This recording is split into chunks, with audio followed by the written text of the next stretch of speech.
Hey, how you doing? This is John, and welcome to John's Long Box. I'm just doing comics. I got a big stack of comics, and I can't go sort them and put them into the general population until I do a video show everybody. I used to do separate comic books videos, like I used to do the Monthly Visitor, which was new monthly comics, then the back issue bonanzas, which was just back issues that I bought, and I forget there was one other, but now I just do them all together in one stream. So let's just talk about comics. I'm gonna get this. I got a big stack here. It's funny because I kept saying I haven't been reading too many comics, and then I realized this stack of comics is getting huge. So I want to put this big stack of comics over here so that I can move it. I've got to move it.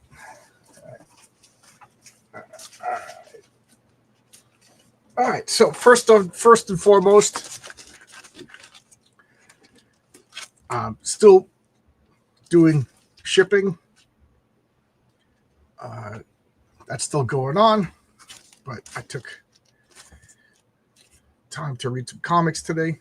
It's just slow going. It's just me, so just hold up. Hope if everybody should be getting their notification of their comics being shipped to them real soon. All right, so first and foremost, I still got issues of 1 and 2. If you want to buy them, you just go to the bottom of the list, which means you should get them in a week or two. Okay, so there we go for that. Other business news is this is an invite if anybody wants to pop in and talk comics with me. There we go. So let's check out. This was Voltage in Imperium. This is a one-shot from Paul Thayer's Project Neurosis. Oh, the Geeky Catholic says he can't wait to get Heroic Tales too. Cool. I don't know your real name, so I don't know if you would have gotten an email notification if I shipped it to you already or printed the label. So this is Voltage and Imperium. This is from Project Neurosis. Paul Thayer's is a one-shot about these two characters. I've been raving about the series, but this is my least favorite out of all of his comics. It just really didn't matter. This was Moon Knight, Divided We Fall. I just got this because I love this cover. I love this era of Moon Knight. And this was from 1992. And I got to say, this was one of the silliest Moon Knight stories, just so improbable. Bushman, for reasons, gets to be the security detail on when George Bush and Putin are having a summit. And he's going to blackmail or brainwash Marlene and Frenchie to assassinate Putin for reasons just to discredit Moon Knight. It's just hokey. It's hokey. This is excellent. I did this for Sunday Comics. Moon Knight X-Men 112. Look at that great cover. This cover is by George Perez and Bob Layton. Just so good. The inside.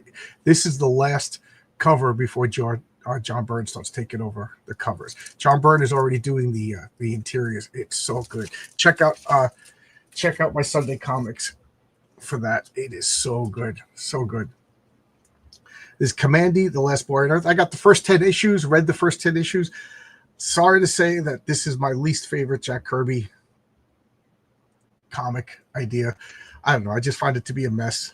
It's just like, oh, cool, a nation of gorillas. Oh, cool, a nation of, it's like Planet of the Apes. And then I don't know the characters more. What is he doing? Is he looking for people? Is he looking for civilization? He's just wandering around. It's just, I don't know. I don't like it. And I feel bad because I love Jack Kirby.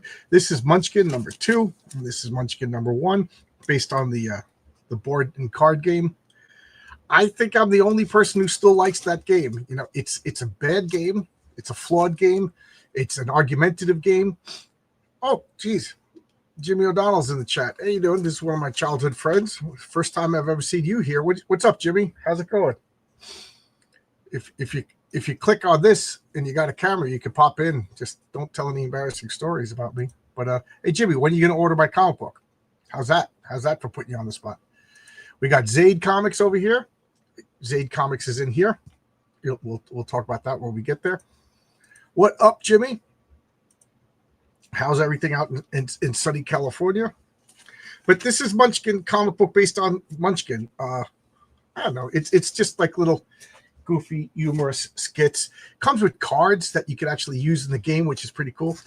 This is Roy by Gilbert and Natalia Hernandez from the Hernandez Brothers Love the Rocks. This is awful. And I just wonder, why did he even take the time out of his life? I mean, he's an older gentleman. All I can think of, like when I'm making comics, I'm like, oh man, I wish I had time to do this. I wish I had time to do that. You know, I couldn't imagine investing the time in making a comic so bad as this. And I don't know what's going on. I love Love and Rockets for so long. And then in the past couple of years, I mean, at the very least, it's kid friendly, but it makes no sense. I don't know. I don't know what's going on with Gilbert and Jamie Hernandez. This is Captain Henry and the Graveyard of Time, Mike Mignola. I don't know. Yeah, it's from the world of Hellboy, as you can see. So that is an instant buy as far as I'm concerned. You know, anything from the world of Hellboy. I'm a Hellboy freak, and I'm also a coffee freak. Let's take a sip of coffee.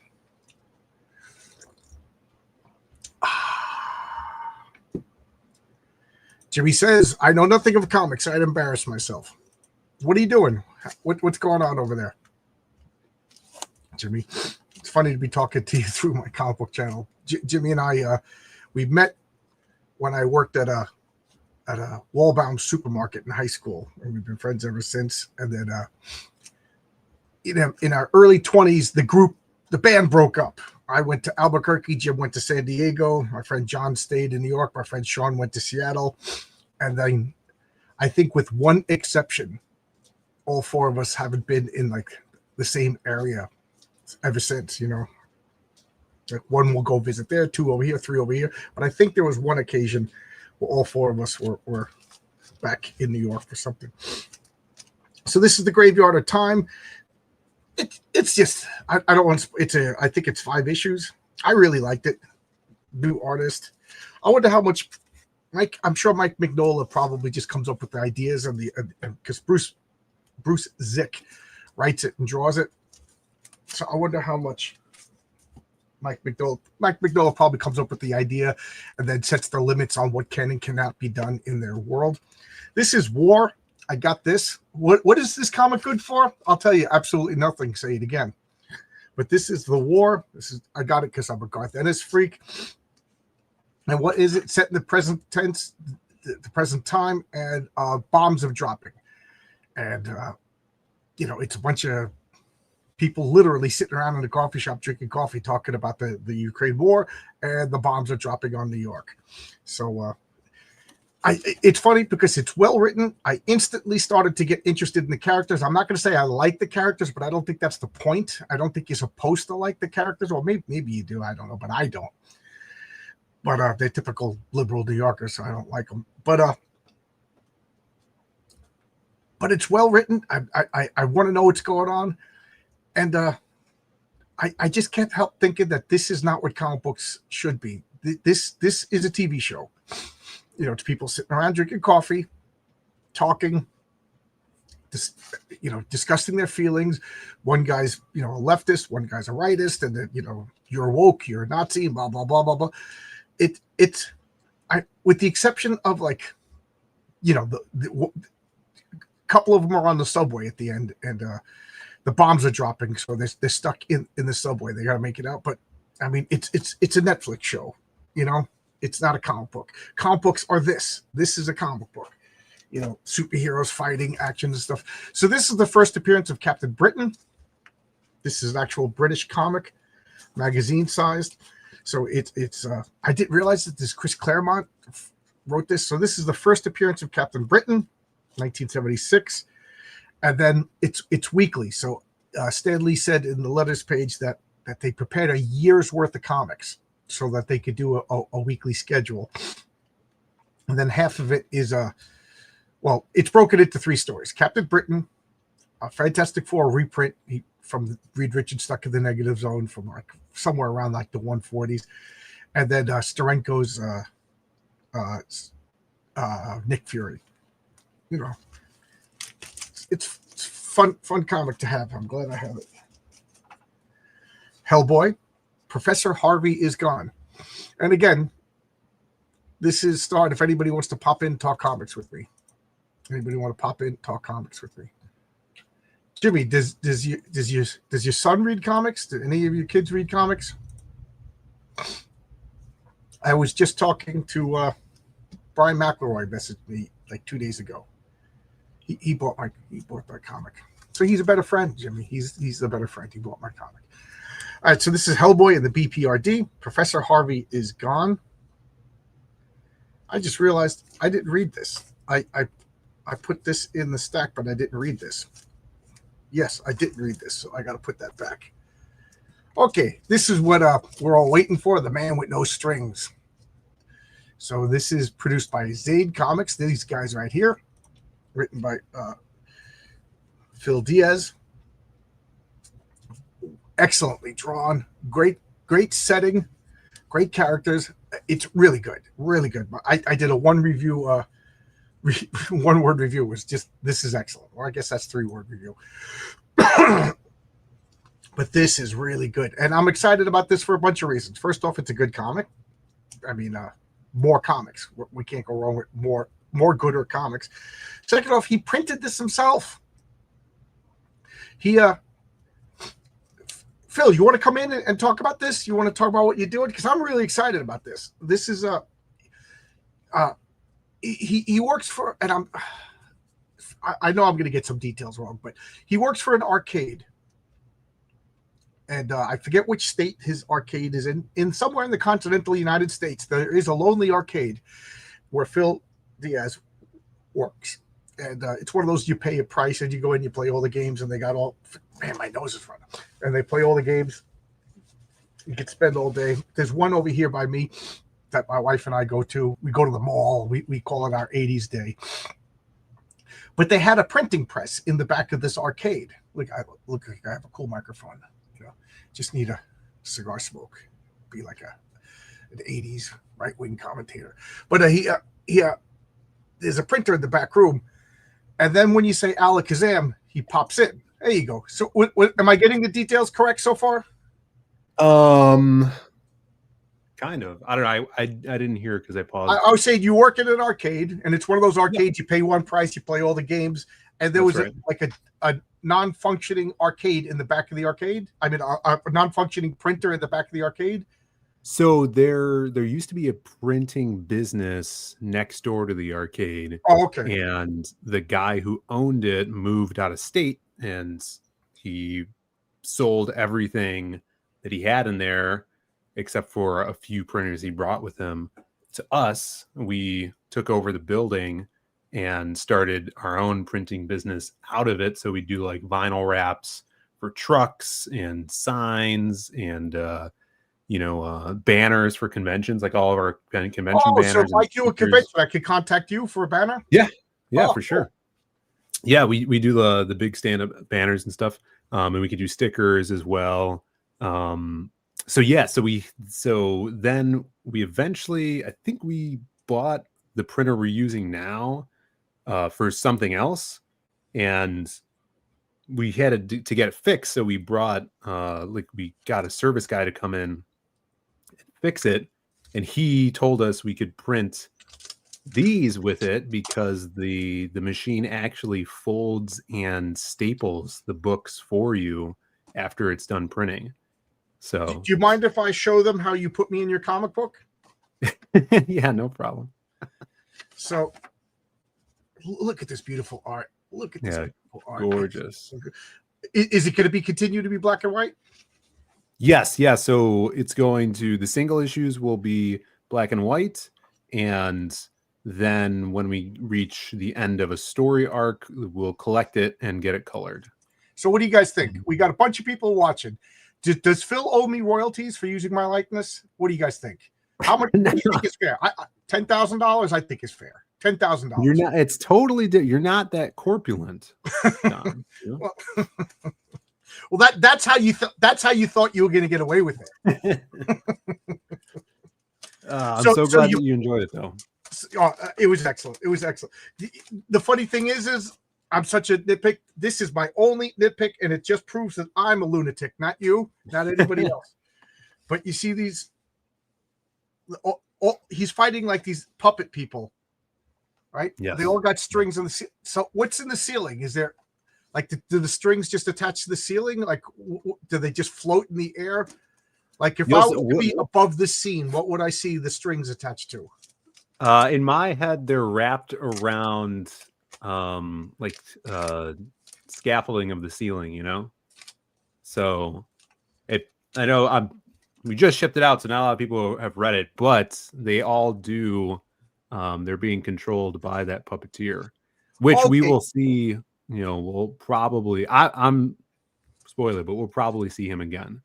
Okay, so in the ceiling, there's like bars around, like almost like a stage play. Mm-hmm. Yeah. Okay, that is cool. Okay, because I was just wondering if the strings just went up there. It's like, don't think about it. But that's the kind of thing.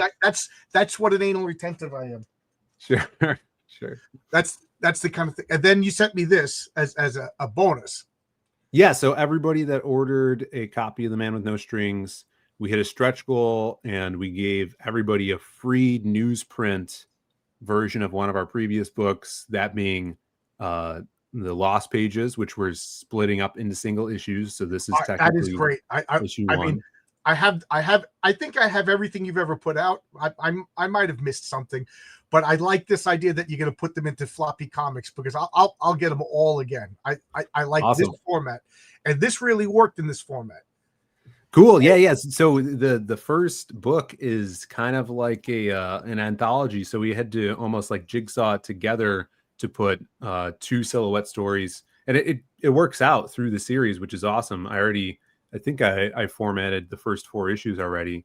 So yeah, and that's on newsprint as well. So going forward, we're printing all of our reprint stuff on newsprint.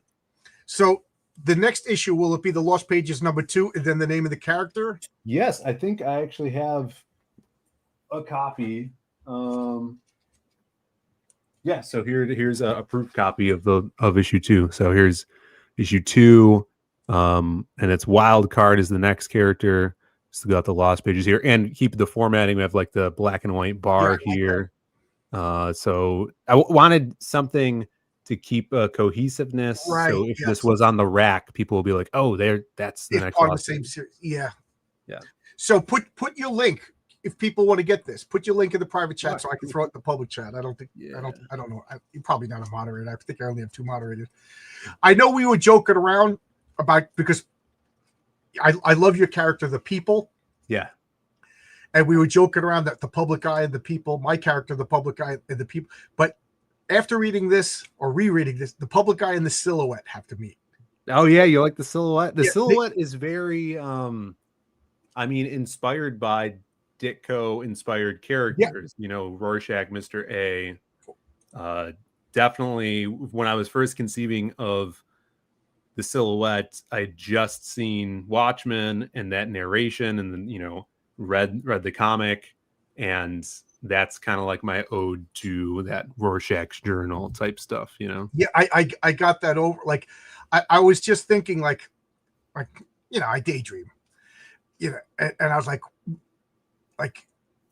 I could almost swap out this story and insert the Public Eye, and all I would have to do is change some dialogue. Yeah, sure. Like they're very so that's funny that you said it's because the Public Eye is my. I always say that it's a ripoff if you're doing it poorly. It's an homage if you're doing it with love. So the Public Eye is an homage to all the Ditko characters. But yeah, I really like it. I think it would be fun. And he has shadow powers. He can conjure up and control like darkness or whatever, almost like a black Green Lantern.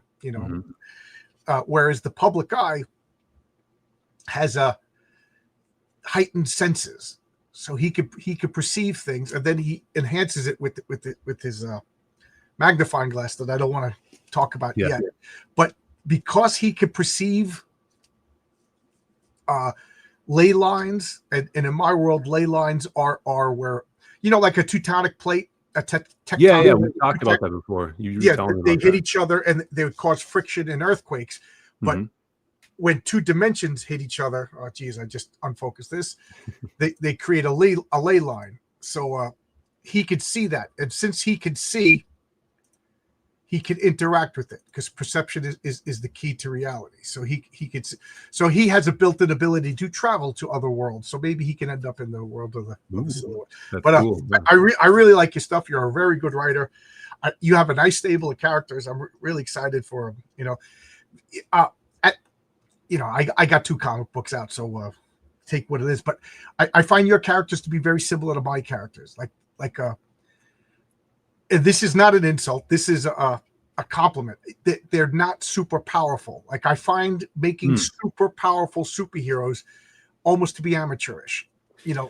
Yeah, for sure. Like, that is because you run into not being able to hurt your characters, and that's the whole point of viewing these stories, is to see how they put up with getting their asses kicked. Right. And if they can get back up from that. So yeah, so like in the Silhouette's powers more are shown off in volume 2 of the Lost Pages, where he goes up against El Dorado, which is a villain of his. And yeah, and then you see a little bit of them in the People spin-off book. But there's going to be more of him. And for The Man with No Strings, I'm almost done lettering the next issue. So after the new year, we're going to put the official issue 1 up for pre-order. Cool. Just so you know, I have a villain called El Dorado also, but I'm sure he's completely different. It means the golden one. And yeah. Well, we've talked about that before. Yeah. Well, I'm just letting people know who will watch it. I every video is somebody's first video. Yeah. If anybody has gotten Heroic Tales #2 and read the Mary Sue story, you can understand that gold has a special significance in my world. There's a mineral called orichalcum, and in my world, they discovered a counter spectrum. So there's the regular electromagnetic spectrum, and then there's a counter spectrum that goes at 90 degrees perpendicular, and you can take this X and Y axis and enhance things. So elements can be enhanced. Gold becomes orichalc, silver becomes mithril, and sulfur becomes brimstone, and all the elements become these enhanced alchemical properties. So there's a lot of alchemy and blah blah blah blah blah. El Dorado, the golden one, you better believe that guy's powerful. He's probably overpowered, but villains got to be more powerful than heroes, otherwise there's no tension. Definitely, yeah. So this now is just like a bunch of older stuff that I've been reading. This is Miss Marvel Storyteller. This has literally been sitting on my stack of comics for like 15 years. I finally read it. Beautiful art. I mean, I just want to show what they've taken away from us as a Marvel fan. But this is Carol Danvers back in the early. That Warbird costume. That's the best costume there. Yeah. She was sexy. She was flirty. She was powerful. She enjoyed being a woman. She had like psychological flaws. She didn't really have physical flaws, but she was always trying to outdo herself and compare herself to like other heroes and stuff like that. And it was a nice character. I really, really enjoyed this. This was before Kelly Sue DeConnick took over. This was written by why can't I think of the guy's name? Reese or something like that. But this was terrible. This was just Yeah, I'm wondering if I'm getting harsher or less forgiving of this is just the second cover of Voltage Imperium by Project Mouses. By Paul Thayer, who's just on my channel. Oh yeah, I just had him on too. Yeah, what a dynamo that guy is. What a dynamo. So this is Commandy. Again, guys, I sound like I'm being Mr. Negative over here, but I just don't like this. This is the first Jack Kirby character or story, the world, or it just feels like a patchwork. It's like he just took a bunch of ideas, threw them in the air, and then he's just walking across the country like he doesn't have a motivation. What is he doing? Like, is he trying to find other humans? Because he finds other humans and then just walks away from like he's kind of just like, hey, I'm just going to show you how cool this world is through the eyes of a character that really has no He's perspective. not the last one. There's other humans, or is he just the last boy child? He's the last boy on Earth. But then they around issue 3 inside he's the last rational thinking boy. Oh, yeah. He meets other humans. That's much different. But Chuck Dixon keeps saying he if he could go back to DC, he wants to do Commandy. Now, I trust Chuck Dixon to do something really good with it, but and at the same time, because Jack Kirby was doing the Fourth World, he was doing Commandy, and he was doing Olmec, almost like simultaneously. And Olmec is my favorite, besides the Fantastic Four. Olmec is my favorite Jack Kirby thing. It is like 9 issues. It is bizarre, it is weird, and it is prophecy. It every issue is like stuff that we're dealing with now. Like it is so eerie, almost scary. And then this, it just feels like this is the lowest effort. I'm sorry, Jack. I know you're spinning in your grave right now. And I'm like and this Mike Royer is not a good inker for Jack Kirby. Not everything could be great. Right. He did I love this Etrigan, the demon stuff. He was doing Etrigan at the same time too. So he was doing at least 4 comics. He probably more. World. Yeah. This is, so like there's the empire of the tiger people, the empire of the lion people, the empire of the gorilla people, and then one of the issues, this issue, he fights a giant gorilla on top of a building and it gets shot down by biplanes. All right, you like King Kong? All right, I get you. This is this particular issue was excellent. I freaking love this, and I hate Jack Kirby because of this issue. 2 issues ago, he introduces us to Flower. Mm-hmm.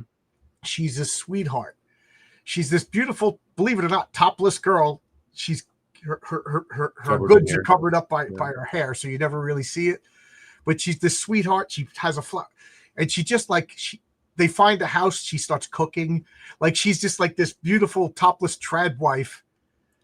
And then she just gets shot and killed at the end of this issue. Oh my god! It's like, Jack, how could you? It would be one thing if she was like a Harridan, or a shrew, but she was just like he definitely like, I'm gonna make everybody fall in love with this girl, and then kill, because he has to explore, because the star of this comic is the setting. You know what I mean? So if he had he's got to be the wanderer, right? Right. Yeah. Here he is fighting like the ape people. He becomes like a gladiator for the lion people. I don't know. I think this would be like, if they were to make a movie of this, I think it would be an excellent movie, but it would have to have like a good story. This, like I said, this is just setting the comic. This is a John Carter Warlord of Mars. I bought issue number 1 and I never read any more. So I bought issue 2. So I had to reread issue number 1 because I literally read it 50 years ago. Yeah. Yeah. Just, so we got John Carter, Warlord of One, Gil Kane, Dave Cockrum. Like how I just assume that everybody knows all these old comics too. Like, are these the first time you've seen them, or this? Yeah, I know that one. I've read that one. That's really early Claremont. No, this is Chris Claremont. I remember that cover distinctly. Yeah, this is like I said.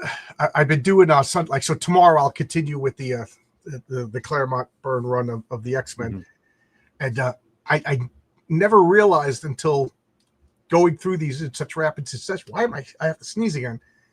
Just how flimsy these stories are. These stories are paper thin, but the art is so good. The dialogue, the characterization, the fight scenes, everything is great about these comics except the story. But you don't notice it. Everything just envelops a weak story. And in this I love story, that cover. Arcade is that's not Arcade. Cool... That's actually Banshee. So that's right. It's Mesmero. He hypnotized the ball. Yes, he has a crazy costume. This is like one of the because I started reading Claremont's run a few years ago, and this one's super early in his run. I distinctly remember it. And then after this, not too long after this, they go to Scotland or whatever, or wherever Banshee's from. They go to his island, and his Black Tom Cassidy's taken over. Oh no, that's right before this. That's it's right before this. Okay.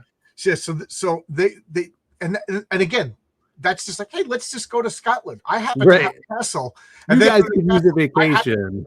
And then I happen to get attacked by the Juggernaut and Black Top, and there happens to be leprechauns, you know. And then that freaked me out because that was never explained. Right. And then Nightcrawler discovers a new power that never comes back up. He could turn invisible in shadows. Right. And the leprechauns save him. That was odd. Yeah, and then Magneto attacks, and then at the end of this issue, Magneto just blasts Mesmero, you know, and then Magneto captures it. It's just like the only way to describe it. It's like a string of pearls. Like each comic is just another bead, you know. Like there's nothing connected. It's not a string or anything. It's really weird. It seems like that was the old way of doing monthly or bi-monthly comics, is stringing the stringing people along like that. I mean, obviously, like you're talking about with the Commandy, this early on in the Claremont run was like that until they started to do big story moments. Well, they're dropping roots for the long, like already they're introducing they're building up to the Phoenix story. Yeah, you know, they're introducing like background characters who come back, you know. So Claremont, like I said, he's filling the story with like excellent characterization, excellent world building, excellent characters. The art is top notch. Some of the best art, John Byrne, Terry Austin art. Everything is good. That you don't realize how weak the story, but the action, the fight, you know. Yeah. But in this issue, I didn't notice it. But so they're kidnapped by Mesmero, and their whole personalities are wiped away, and they're given new personalities, and they're working in a freak show at a circus.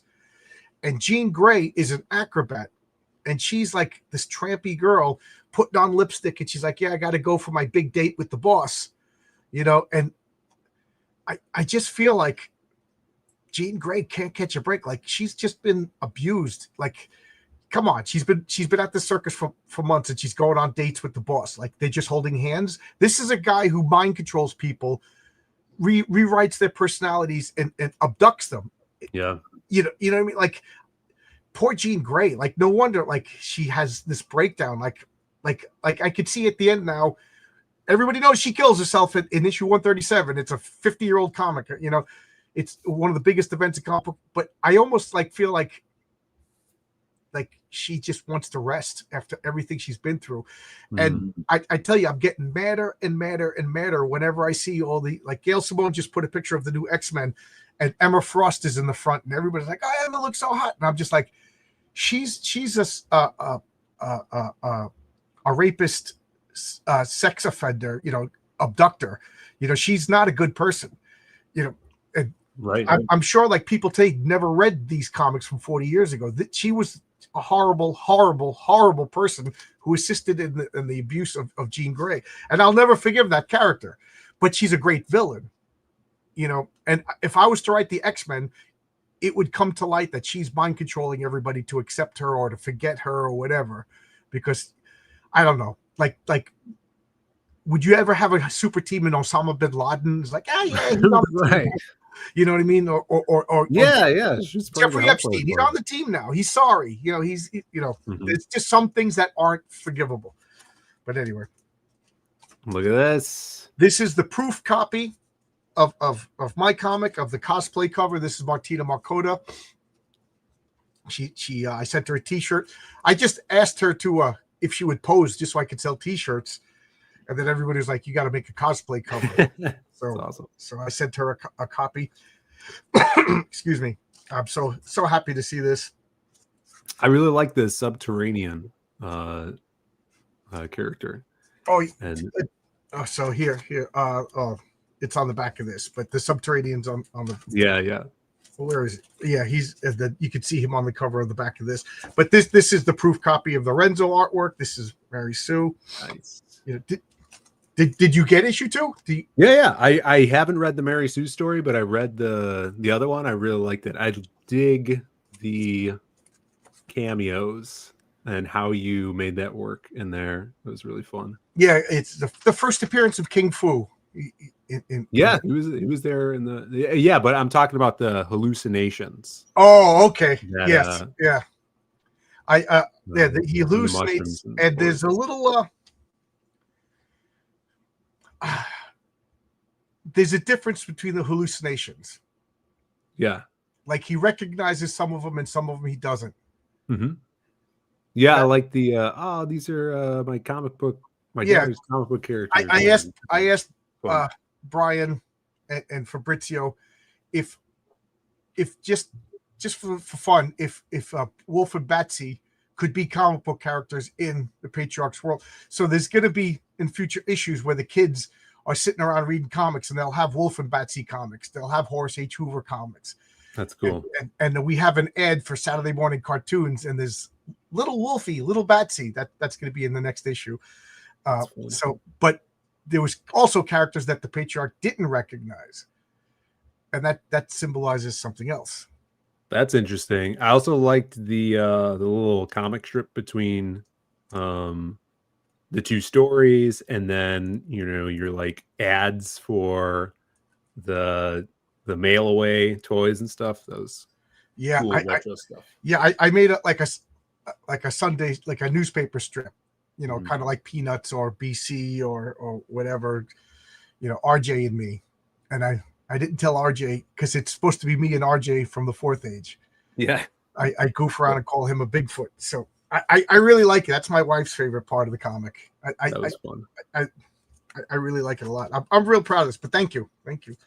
This is Josh Howard, who does Dead at 17. Yeah, it's a great he did this cover for me. I got the original artwork hanging up in my room. I love this. It's funny. This is Richard C. Meyer. Oh yeah, that came out. Yeah, I got it last week, and I mean it's written by Chuck Dixon, but he attacked me on his website. Made fun of me. So I asked for refunds. So I got this for free. Thank you. He still sent it to me, even though he refunded me my money. So I gotta hit him up. I never got my Rambo. I backed the Simon Bisley hardcover, and I don't think those versions of the Rambo book went out. So a little birdie told me that he messed up that Sylvester Stallone stuff. Like, Sylvester Stallone comes to you and says, "Let's make a comic book." You make that your priority. You know what I mean? He already did. He did Expendables, which I have. Right. And then the Rambo one, which I backed for the Bisley cover. I know I have friends who did get the Rambo, but not the Bisley one cover. Yeah, so it's waiting. like Chuck Dixon is friends with Sylvester Stallone, and he put his reputation out for Richard Meyer. Then Richard Meyer, like, for 7 years, dropped the ball. It's like no, Chuck Dixon didn't say anything. This is me speculating, so don't clip me and use me as a source. This is just me. But this is good. I was saying earlier that, like, it takes a long time to make a comic. I'm sure Phil could back me up on this. It takes time, It takes effort, it takes resources. And my biggest problem is there's only one Renzo drawing my comics, and Renzo's working with a couple other people. So it takes me time to make a comic book. Mm-hmm. So I put them in a specific order. I put them in importance for that coolness and for the grand story and everything like that. Popularity, like I bumped another character to bump up King Fu, who's going to appear in Hero Tales 3, things like that. All I could think of is time is limited. Why did he make this instead of another Jawbreakers comic? Like, people want Jawbreakers. Nobody wants this. Yeah, it seems like, he's an idea guy. He has a lot of ideas, and probably he has, just like us, multiple projects in various different stages of completeness this one probably just got completed, and then he threw it up there because obviously it's in your hands. I know this Right. was I mean, actually crowdfunded a couple of years ago. I think Right. that's a Kelsey Shannon cover, if I'm not right. mistaken. Yes. Shout No, out to like Kelsey. I don't know. Like, would you have multiple crowd funds out at this, like multiple unfulfilled crowd funds out at the same time? Like, No, I don't want to do would that. try my best not to do that. Right, Yeah. right. So what I'm saying is, like, you gotta really be strategic with your time, and like, I mean, yeah, my bias is on my sleeve. The guy attacked me for no reason at all, so I'm a little perturbed by this gentleman. So maybe that's coloring my my view, but he made like $200,000 with like his first campaign. Right away, should have been working on it. Like, if I made $200,000 on Heroic Tales 1, instantly Heroic Tales 2 is in production, and then I could have hired somebody else to do another comic, and you know what I mean? Like, I would have had like a machine gun, bum bum bum bum bum. Yeah, I see what you're saying. Good comics coming out, but he's got like a comic coming out like every 2 years now, and like, I'm not saying this is bad. It's a Chuck Dixon comic. You know, you're gonna get a quality comic, but like, come on, dude, make your jawbreakers. This is in here. I'm trying to read all of these pulps. These might as well be comic books. Those are awesome. That one's. I have a bunch of the Shadow ones that Steranko did the art for the covers. Just reach up in it and grab some of these. But oh, cool. Yeah, I just ordered the Living Shadow, the first Shadow paperback. yeah, this is not a Steranko, but these two are Steranko covers, and I think he signed. How are they? I didn't read any yet. I just ordered the. Oh, there. I mean, the Shadow is so good. Mostly all written by one guy who, Walter Gibson. Yeah, he holds the record for the most stories written about one character by one man. Still, right. He owns the record for most novels by one person. Yeah, it's crazy. He literally wrote a novel a week, and then we got people using AI who can't write a freaking novel. And this guy was putting out a novel a week.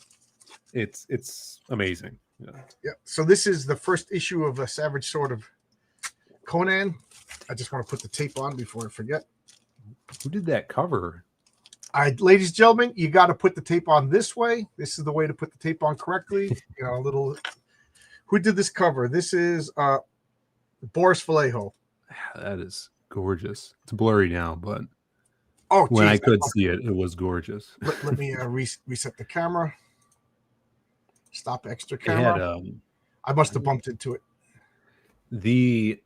I have him and Julie Bell's superhero pinup book. I had that from when I was a kid. Hey, Zach Dan, I got my blessing. I always stress out till I get my blessing. We got my greetings from Raleigh, North Carolina. And Texas Cap says, I think I backed one book from Simple Zach before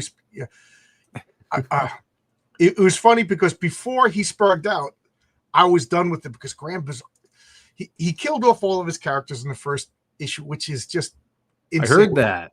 Yeah. And then he's like, oh, I'm so tired of all these multiverse stories. And then he introduces a multiverse story, brings them all back, and it's unreadable. It's unreadable. The first one was the only one that was readable. And I'm not trying to just say bitter grapes, but I love Rock and Roll Ninja. So I will be fair. Rock and Roll Ninja was awesome. I can't wait for number 2, although I got to buy it from Matt Barr. I'm not buying it from Richard C. Meyer. Yeah, I need to get my hands on one of those. I haven't had a chance to read it. Yeah, Rock and Roll Ninja is great. So this is a beautiful condition of Commandy Last Boy on Earth number 1. Yeah, I mean, it's so gorgeous. And it's funny because I started reading it and I was like, because DC at the time had what they called first issue spectaculars, and they introduced a lot of characters in that, and then saw what worked. So I'm like, he must have debuted in first issue spec because I have no idea what's going on. And then I looked it up. No, this is his first appearance. You know, it just jumps in and it doesn't. I don't know. This is what happens when you edit your own stuff. Because Jack Kirby, it's his own editor, and he's literally working on 5 comics at the same time. Did you read these Batwomans at all? No, those are old, right? Yeah. I realized that I missed a few, and so I'm reading some. These are excellent. Yeah. Yeah, I know she's a lesbian. Yeah, I know. Yeah, but man, first off, this art is gorgeous. The coloring is amazing, and it's a really great series. I always loved her design. I thought the costume was really cool. Yeah, just that the skin tight black and then the red, Mhm. striking. I really like the character, and man, the villains. So I think the issue before this she fought Killer Croc, but they're all unique villains to her. Hmm. It's really like her twin sister Alice is a great villain. Look at that cover. Yeah. Some Oh, epic- these Epic Illustrated. I got to put these back because this is so weird. This will show you how anal retentive I am. Yeah, Matt is working on the next issue of Rock World Ninja. I didn't back it because Zach. Well, it's not available to back yet. So because Zach, to his credit, he's listening to his fans, and he's not going to back stuff until it's mostly done. Because that to me, that's one of the things that put a target on me was when I was pointing out that comic. One of the things killing indie comics is multiple years wait after you took the money. That. And I ain't wrong. It's funny because people called me it. And when I say people, you know exactly the person I'm talking about. They never said I was wrong, but they called me every nasty name in the book. But they never said I was wrong. And now they're all fighting with each other. But this is Epic Illustrated. This is Marvel Comics' answer to Heavy Metal. Right. Great cover. Yeah, So great cool. covers. Look at these two covers. Look at that. Wow, that's crazy. So I read everything in this except this Weird World. Weird World. And Weird World was this setting. It was like a Lord of the Rings setting, a fantasy setting about a male elf and a female elf, and basically looked like Nazgul were chasing them around. And I read them because they were at Marvel Premiere, they were at Epic, they were here. So it was one continuing story, but it didn't have its own comic, and it was all around the fringes of Marvel. And I read it out of order. So these I just got now, and there's one more comic so this is like the second, third, and then I got to go get my other stuff. So I got to get one more comic, put it on top, and then I could finally read Weird World in order. Straight through. I read all the other stuff because these are anthologies. So I read all the stories except for Weird World because I can't. Drives me nuts when I read comics out of order. So I'm putting these back into the stack of stuff to read. So Brian Michael Bendis, man, this guy is ground zero for everything that's bad in comic books, and yet I still bought this. Is that is this the new number one? So they restarted Powers. So this is Powers 25, and of course the new star is a black woman. She's a black lesbian woman of color, of diversity, and she's a girl boss. Phil, she's a girl boss. Oh no! I heard that the original series was amazing. And then here, look, this is the police sergeant now. She's a fat black lesbian woman of color, girl boss. That's just Amanda Waller and Monica Rambeau. Is that the right? And then here's Dina Pilgrim, who was the rookie cop. Now she's the senior cop, but she's white and straight, so she's been relegated to the background. She like the first story, she lost her badge, so she looks like a doofus. And these people of color are going to come in and fix everything that the white girl did. And it's I'm not even joking. That's what it's about. But the original Powers was excellent. The Powers, I got Powers from one because I love the idea of regular cops in a world of superheroes. Yeah. And DC Comics did a comic called Gotham City PD, and it was the regular cops in Gotham City, and and Ed Brubaker did it, and it was excellent. So they were coming out the same time. I couldn't get enough of either comic, and then it went into the first superhero back in caveman days, and I freaking loved Powers. So when Brian Michael Bendis was coming to Marvel, I was so excited for it, and like, okay, he's got to get his feet. Okay. And then after a year, I was like, what is going on? And I'm like, is this sabotage? Like, is he making his own stuff really good? and then go to work. Like, I'm going to go work for Zaid Comics and then write some crap comics just so you go out of business, so my comics look better. Like that's how I started to think of Brian Michael Bendis, and now I don't know. He's just infecting all the woke stuff into this. So I go through the discount comic book stuff. So I got like 3 more issues coming out before I could say no. You know what I mean? Yeah. But I mean, the story is good. It's just the characters and the characterization is just like, come on, man. You know, it's 3 women, lesbians, you know, of diverse body types, you know. Come on. Well, John, I'm going to take off. I'm going to Sure. see if I could head out and print some more comics because I got to finish with filming. Again, I talk about you all the time. I don't know if you catch it. I'm so excited that you're printing comics. I mean, this could be the tip of the iceberg. You know, like, oh, you could be the one distributing and printing all the comics. You know. Yeah, I just a buddy hit me up today asking about it as well. So we'll see. I once we get through this print run, we'll definitely be more acquainted with printing this stuff, and so we can make it the best for other people when we do that. Right? Yeah, I would love to get like newsprint versions of my comics. You know what I mean? You know, I use Comics Wellspring, and I'm really happy with their service. I won't say anything bad about them. But it's not newsprint, and I'm an old fart. I want to see newsprint versions of my comics. You know, that would be fun. You know. Yeah. That it's. I think it looks better. Like the 2 versions of the Man with No Strings. I actually like the newsprint version better because it's toned. You know, it's gray toned paper. It has a cool texture to it. I really like it. So yeah, I'm gonna run and go. Yeah, I like the comic book version of the silhouette better than the bound. Yeah, I'm so excited to print all those, that whole series, because I punched like all of the page counts for all the lost pages we have, and I could chop it down, everything we've put out so far, into 12 issues. I'm like, that's a year's worth of comics, you know, that I could put out newsprint wise, you know. Right. So it's cool. It's a cool prospect. Yeah. Do you think you could get that into like Luna and get it into comic book stores? Potentially, yeah. I mean, I'd be willing to try for sure, because you know, if we do that and do like cold call, you know, stores across the country, I could be like, oh, if you guys take a chance and buy this, we could send you a promo poster, because we could print the poster ourselves and ship it out. You know, so that is cool. Oh, you could print posters too? Yeah. Look, you know, I would like to do something with you in the future when you get, you know, when you're ready for it. Definitely. I'm excited for it. I think this is fun.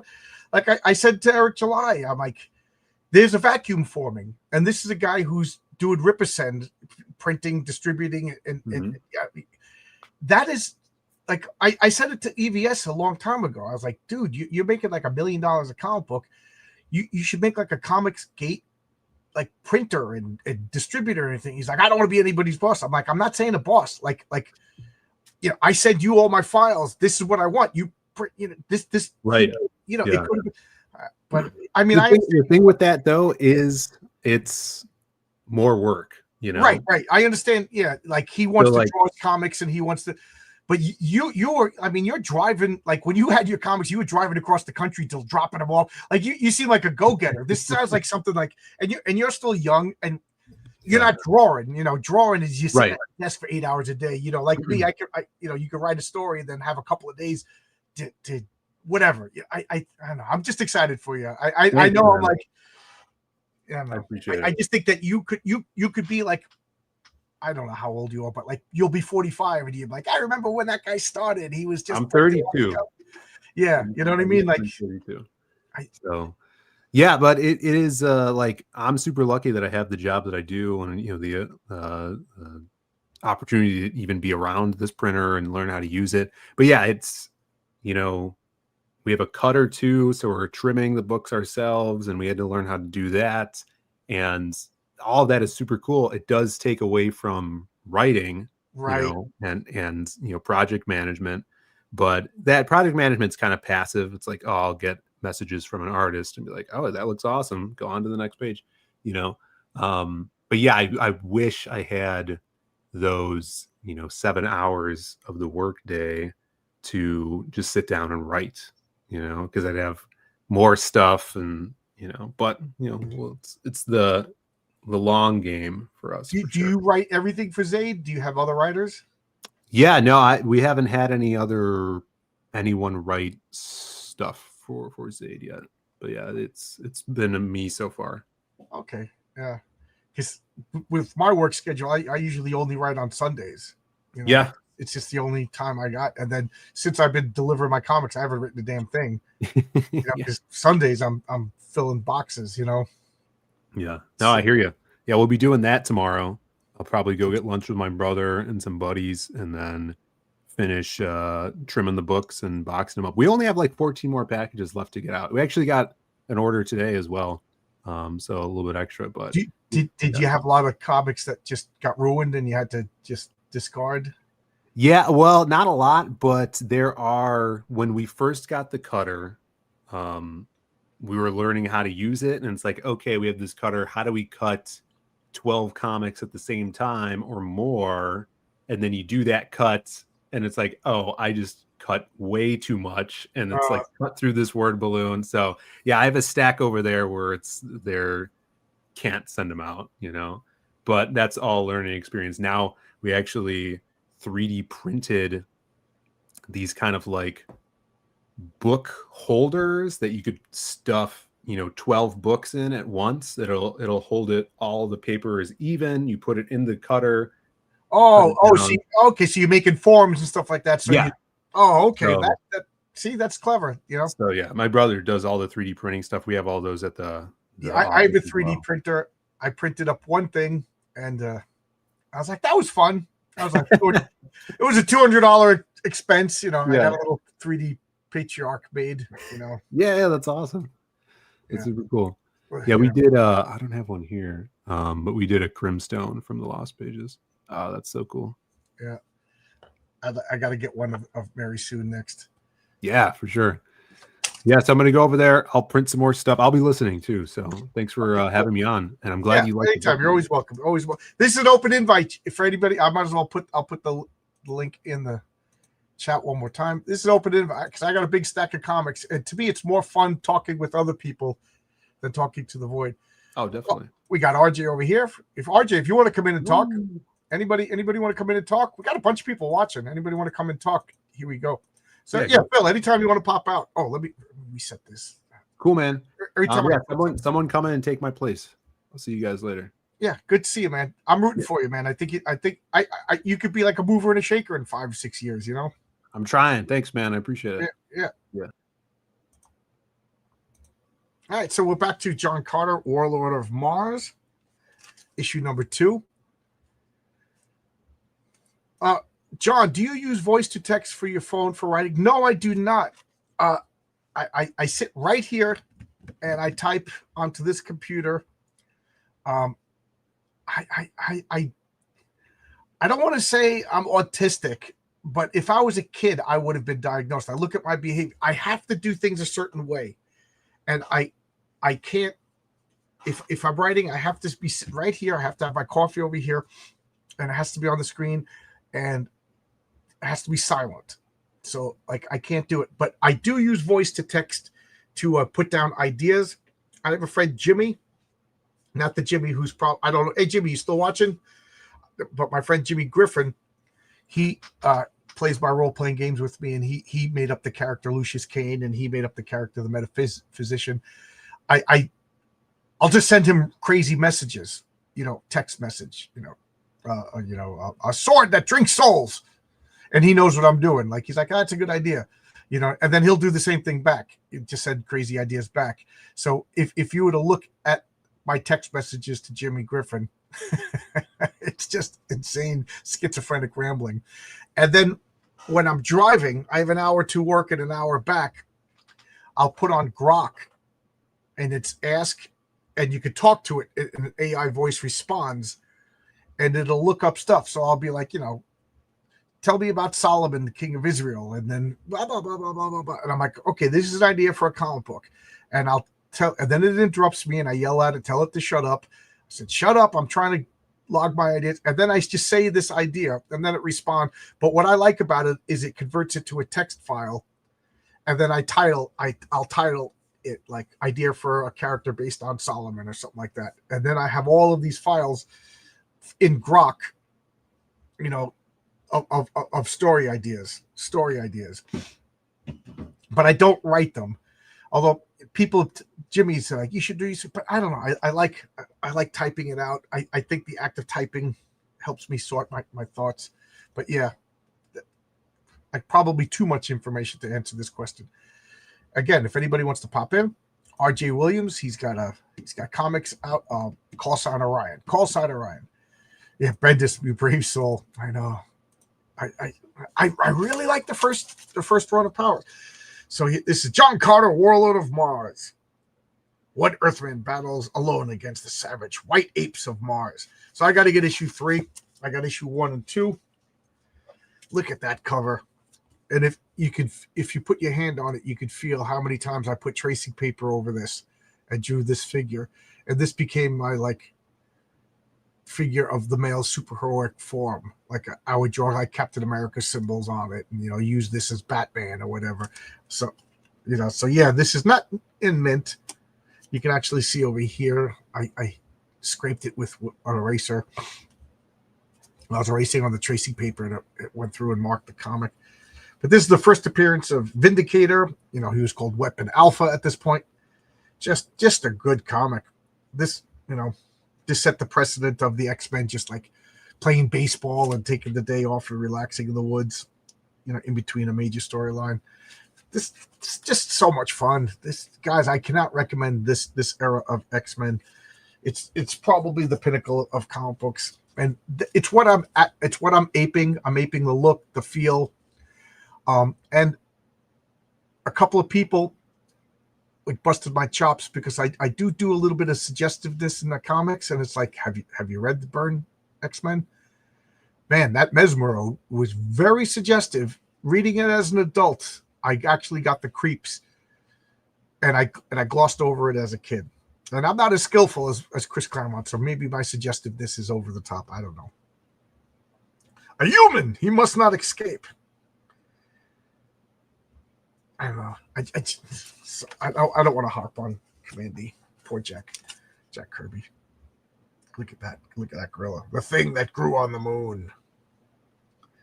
These are in remarkable condition. Look at that cover. My name is Warhawk Mutants, and I'm going to slay you with your own danger. I love word balloons on the cover. And Punchline Annual #1, Bill Williams comic. He's going to have a variant where my characters will, Renzo and me do it. And there's going to be words on the cover because I'm trying to make it reminiscent of the old, when I say old, like 70s, 80s Justice League comics. What do we got here? We got Dale. I think writing it down instead of just dictating helps you to process your idea. Yes, but I'm driving.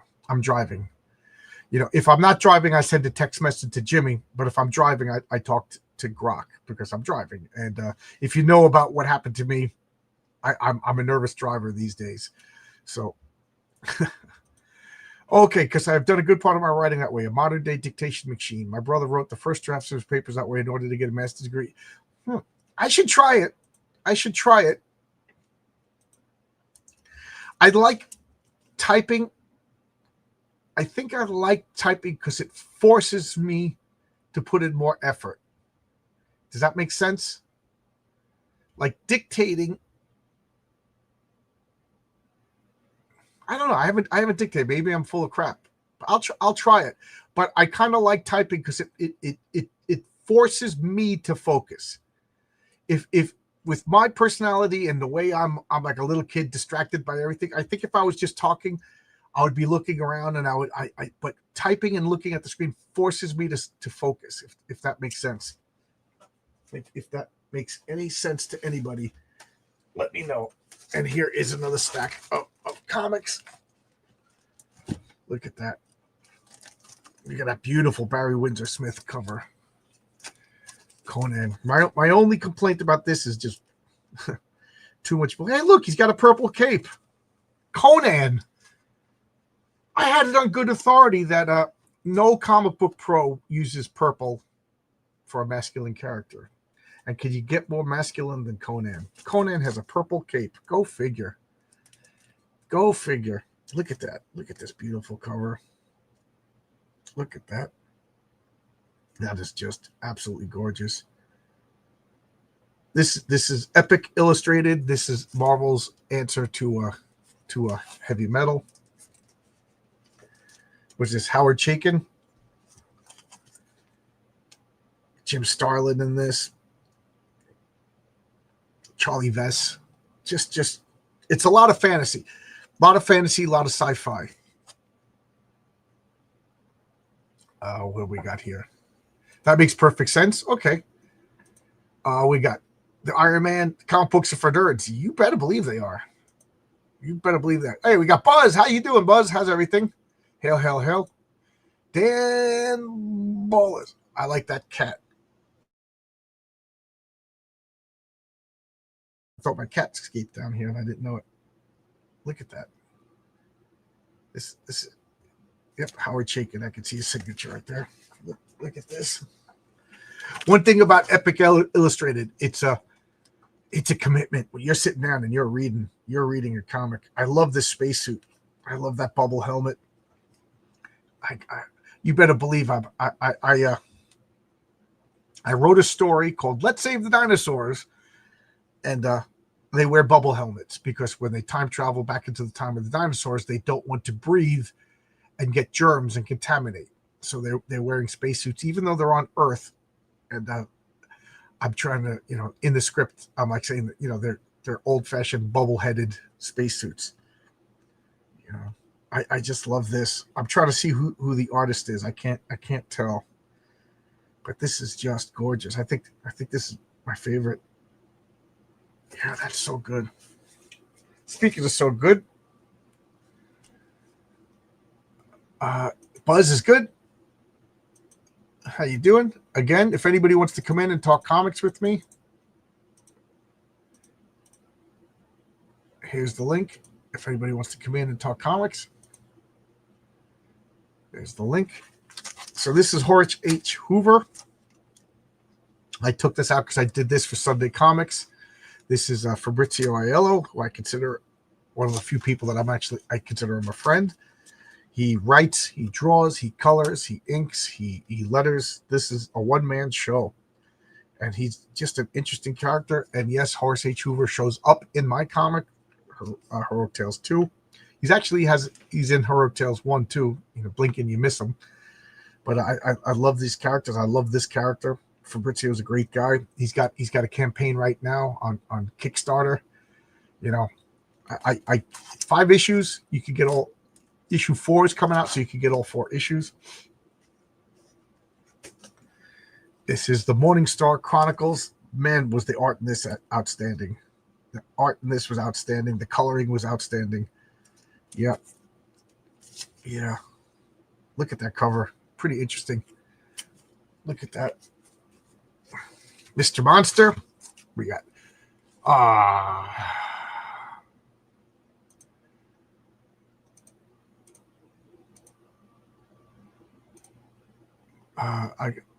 I gotta see camera settings.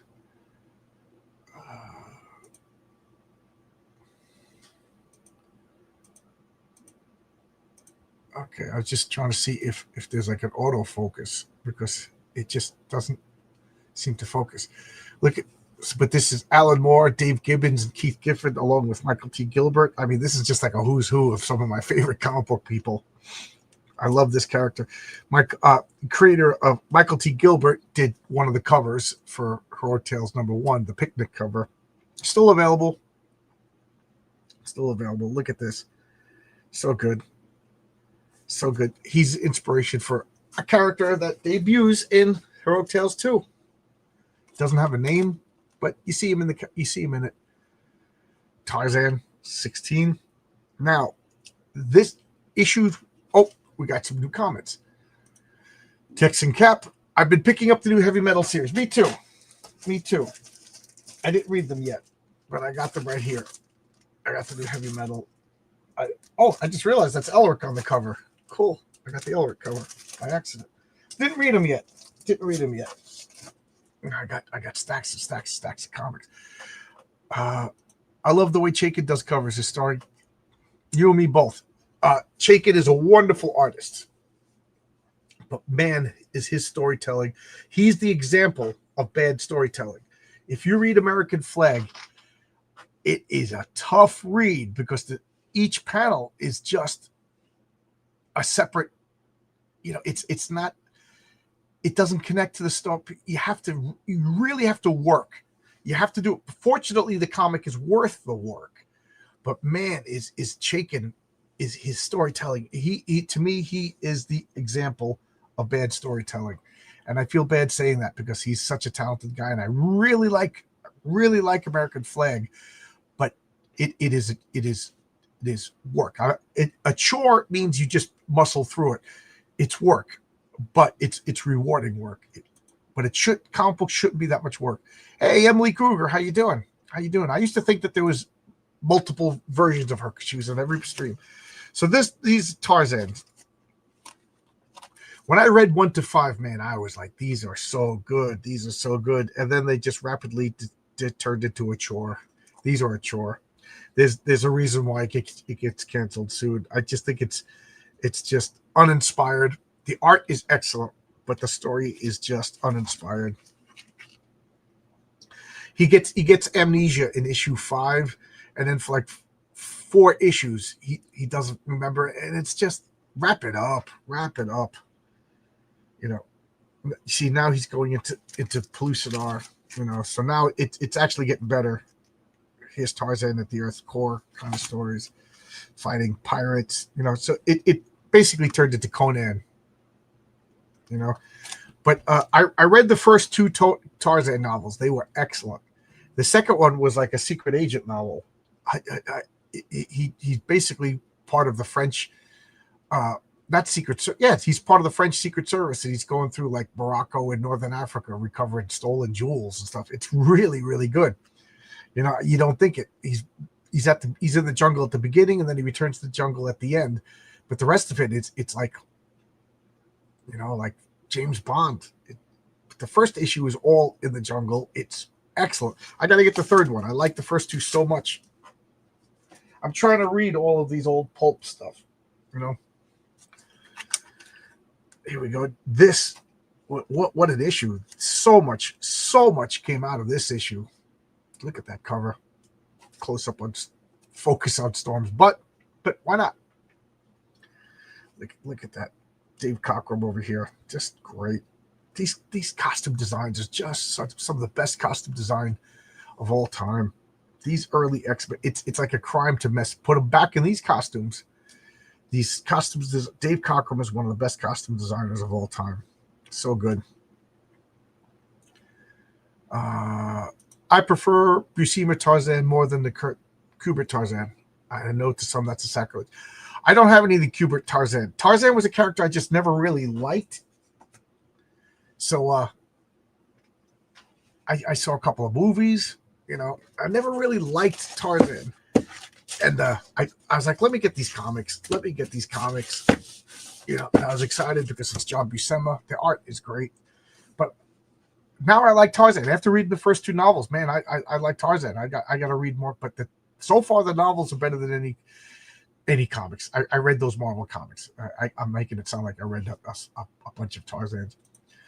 My favorite run of Tarzan is the Joe Kubert run. Hey, Tony, you want to come in, Tony? Come in. You want to come in? We'll talk. I just ordered the Living Shadow.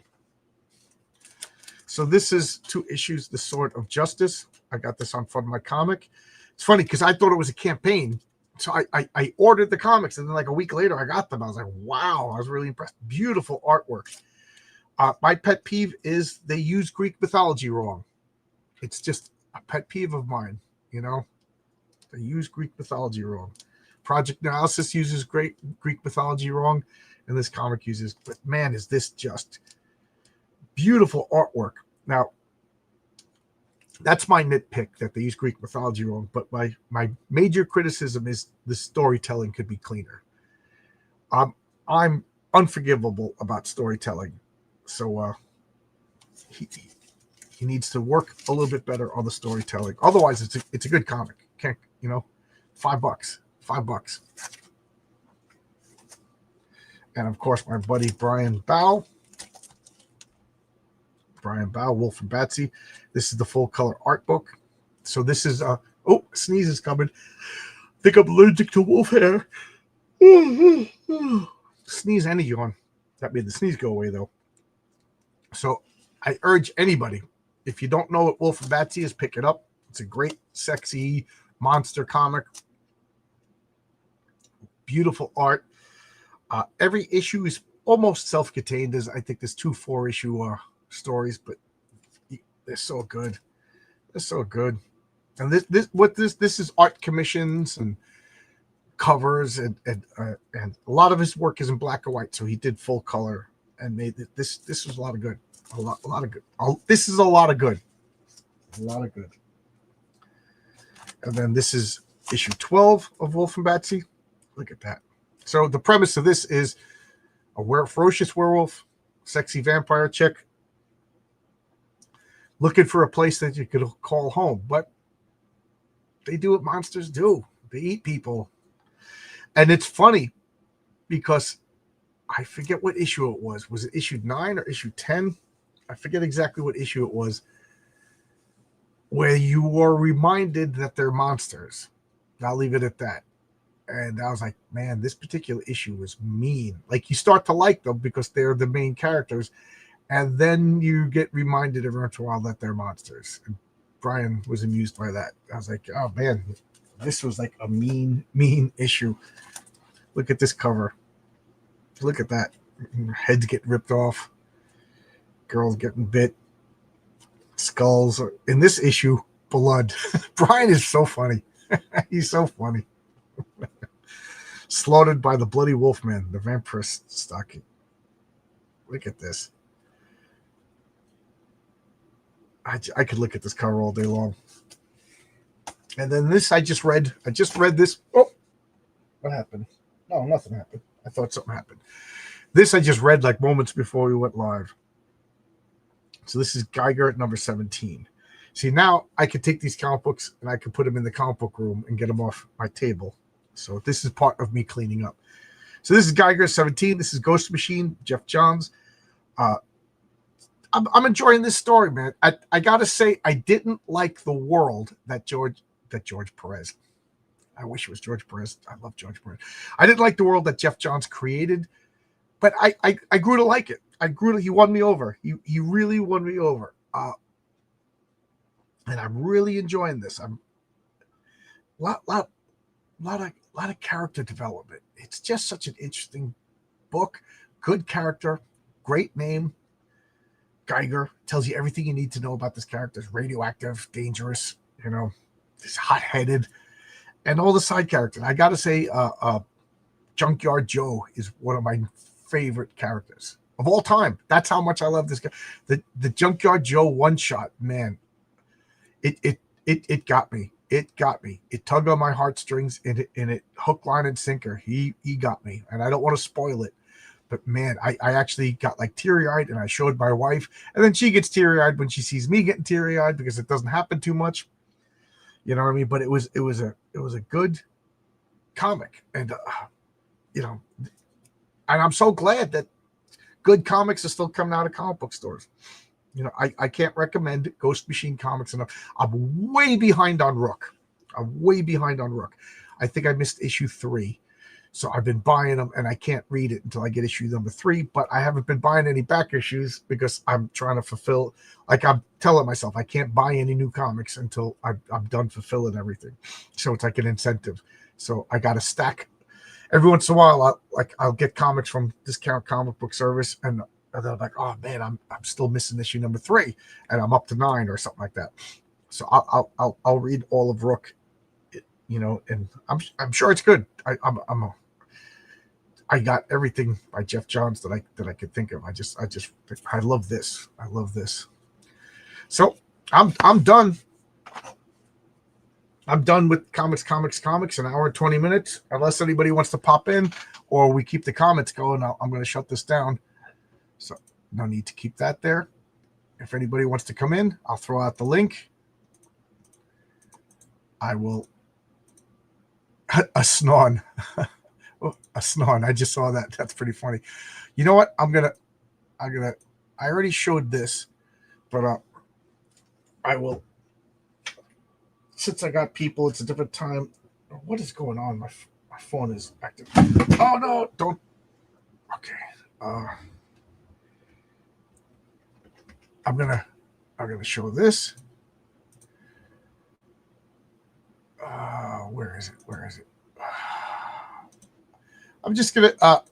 Renzo is up to page 6 of Patriarch number 1, and one of the things that I like to do is, if Arkham's still in the chat, he could back me up.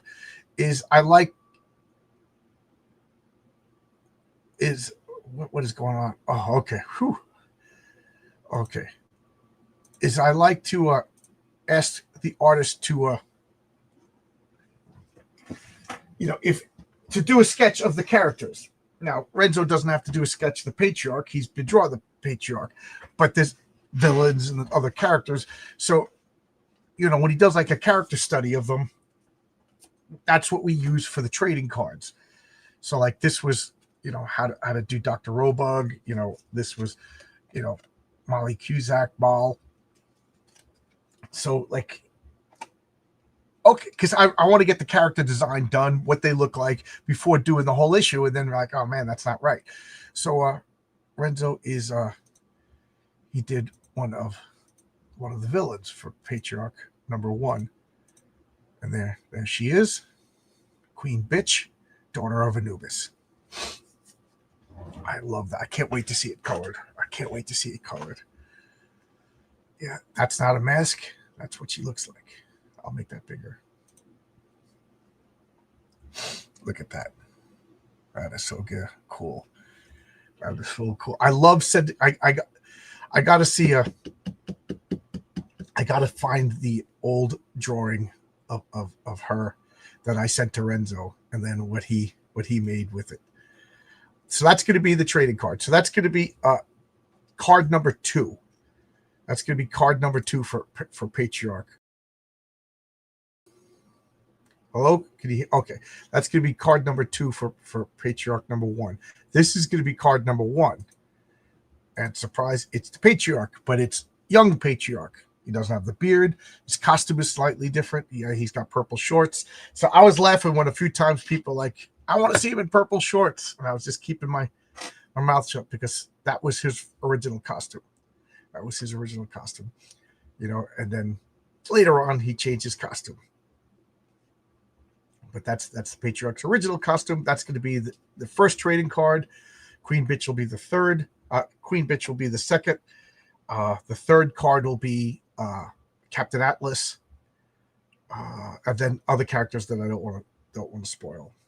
So those are the trading card characters.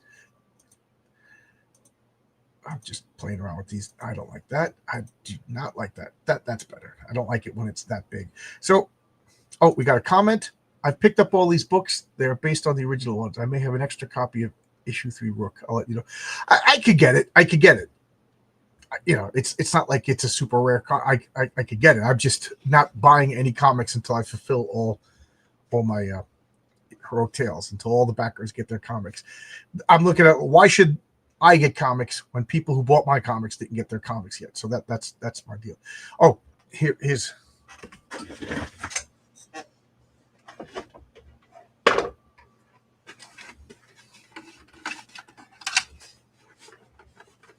I Am Doom. How's that? That's the newest addition to the madness back here.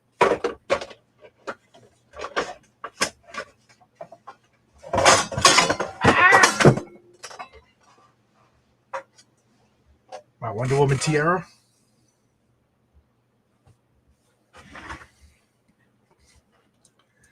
Oh, that's a good choice. I'd love to see you do Sunday Comics Planetary number 1. Good choice. You know, I got to reread Planetary, so that's probably coming up sooner than you think. Mad Ghost was the old imprint. Yes, it was. Yeah, that's right. It was Mad Ghost, and then Ghost Machine, right? All right, this is giving me a headache.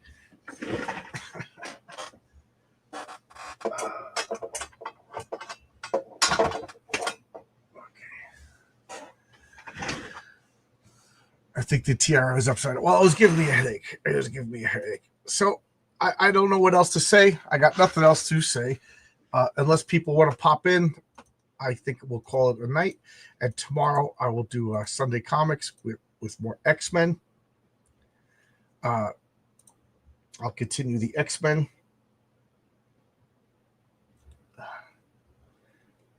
I'm looking at my phone because now, of course, whenever I go live, my phone starts blowing up. Emily Kruger sent me a friend request. Oh, cool. So, all right. That's all I got to say. I'll see you tomorrow at 10 a.m. Eastern Standard Time for Sunday Comics. All right. So at this point, it's time to say goodbye, kids.